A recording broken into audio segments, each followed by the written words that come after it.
What is going on, guys? Welcome back to DS Asylum. I'm your warden, Dimitri Strine, and today we are taking a look at Great Ape Vegeta on the Frieza Force team. So I don't really want to use him on the Saiyan team right now. It's way too early in the season to be bringing the Saiyan team out. And unlike most degenerates, I like having fun at the beginning of the season and then struggling on the last, 5 days. So we're taking a look at him on the Frieza Force team, probably the most fun team in the game right now, and most definitely the most underrated team in the game right now. The setup we're actually going to be using throughout this video is a red-red-purple setup of Vegeta, Ginyu, and Roberi. I know it sounds weird, red-red-purple, but keep in mind, these guys are ridiculous. Vegeta is just a monster, having, probably the best kit in the game right now. And then, Ginyu's out here giving the support, and then Roberi just doesn't die. And the reason why this setup works, the reason why you don't need a green unit on the team when you're running this, is because of Ginyu's main ability. So Ginyu, main ability, he locks him and the opponent in for 10 counts, and then just nukes people with this. This Awakened Darts is almost guaranteed to immediately put a unit at 1 HP. Right? And if they're not at 1 HP, literally one card, one singular card, or even just a tap attack will kill them. So that's why you don't need a green unit, because you can just lock in whatever blue unit threatens your two reds, use the Awakened Darts, they have no health, and there's still 10 counts for you to be able to get in that last card or that tap attack or whatever. So the setup is actually extremely powerful. And you're going to see in this video, we don't fight like the best of the best teams, right? There's no hybrids in this video, but honestly, I think this team would still function. I mean, there is a hybrid team, but it's not the hybrid team. I still think this team would function perfectly fine, even against the best of the best. Would you win every single match just like completely unfair? No, you wouldn't. But I do think that even a weird setup like red-red-purple for Frieza Force can actually compete with the top tier teams, because again, Roberi just doesn't die, has a team heal. You've got two endurance units, both Vegeta and Roberi both have endurance, so even if one of them gets nullified, the other one's still there, right? Vegeta is this super powerhouse, and Ginyu not only is very good in his own right, but is also supporting the entire team. So yeah, this setup is absolutely crazy. Let's just take a look at the equipment real quick. So I built a mixture of offense and defense on them. Ginyu's got this right here, got this Awakened equip for him right here, and then obviously the EX equip. Vegeta has this one, which refuses to be a Z, this one right here for a lot of strike attack, and then this one for a bit of defense and some health. And then Roberi has full defensive equips. This one, we've got this one, and then we've got this one, which is really good. Frieza Saga Z, Hero or Extreme. This is really good for your defensive units, health, and a massive double defense buff.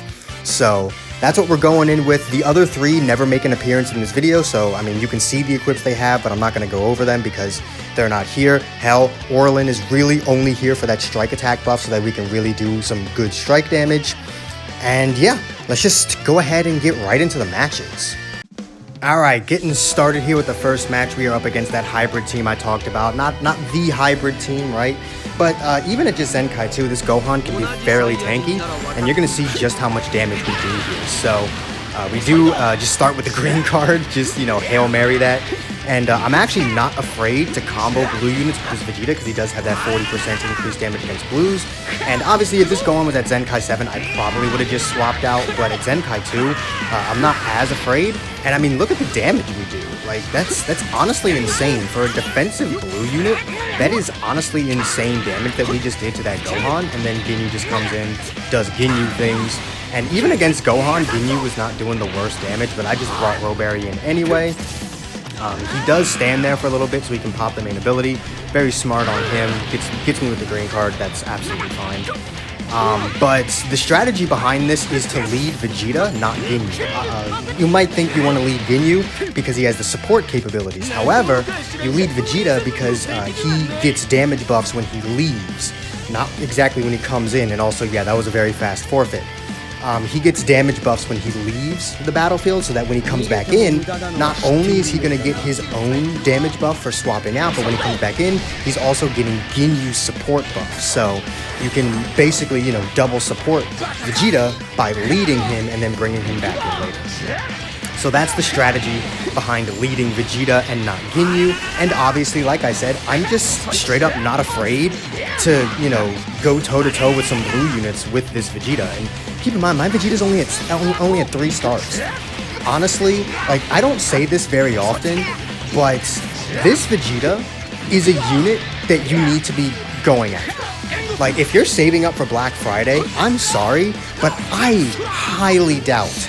I'm like 95% sure that nothing they release for Black Friday will be as valuable as this Vegeta. Also, yes, another fast forfeit.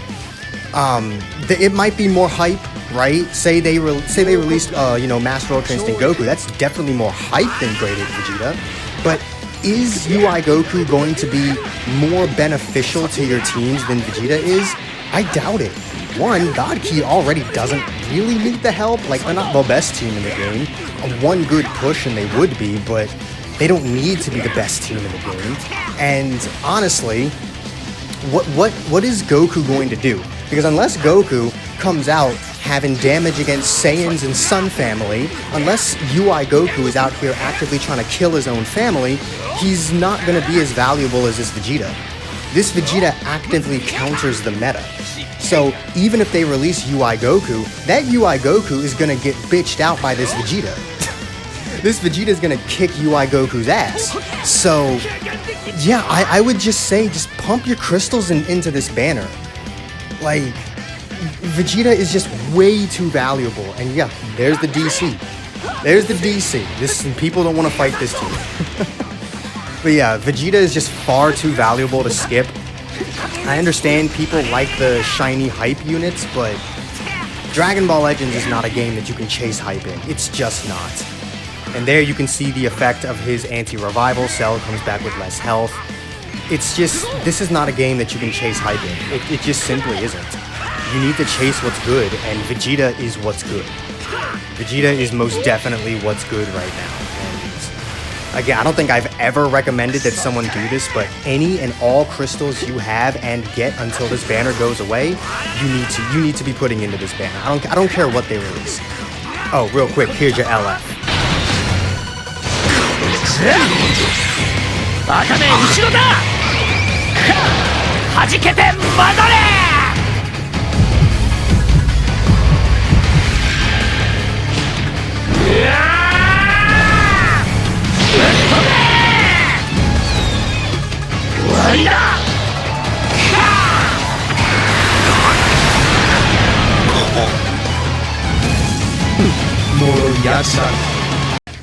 But yeah, I don't really care what units they release. I don't care how hype those units are, unless they are at the level of Vegeta in terms of their kit, in terms of what they can bring, in terms of what they do.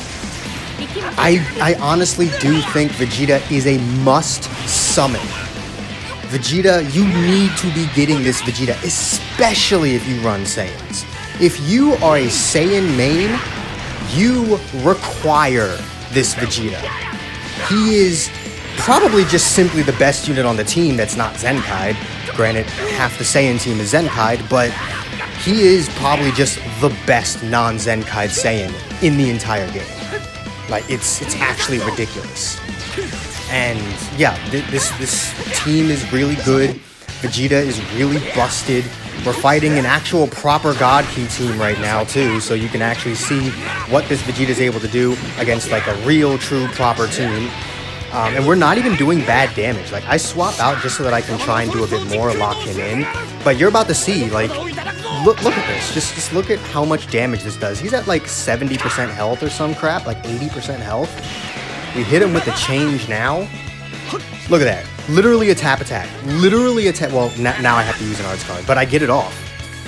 And he's just dead. And I'm like, here's the only problem with it. The only drawback to this is the fact that I was locked in too, so I had to take this rush. But rushing Ginyu was the worst thing you could do. Because now he's stuck in here with a green unit and a yellow unit. against 2 reds with endurance. How do you combat that? Without a blue unit, how do you combat that? Even if Vegeta used his ultimate and nullified one of their endurances, there's still another endurance you have to deal with. There's still another one. Like, genuinely, how do you even fight this? You don't. That's the answer. You don't. And this match is actually pretty much over because he's about to forfeit. So, I do hope you guys enjoyed this. Summon for Vegeta.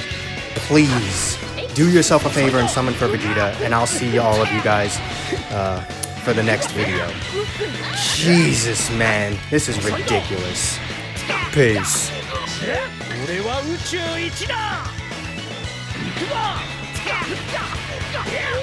怒ったか。そんな技が俺に通用するわけないだろう。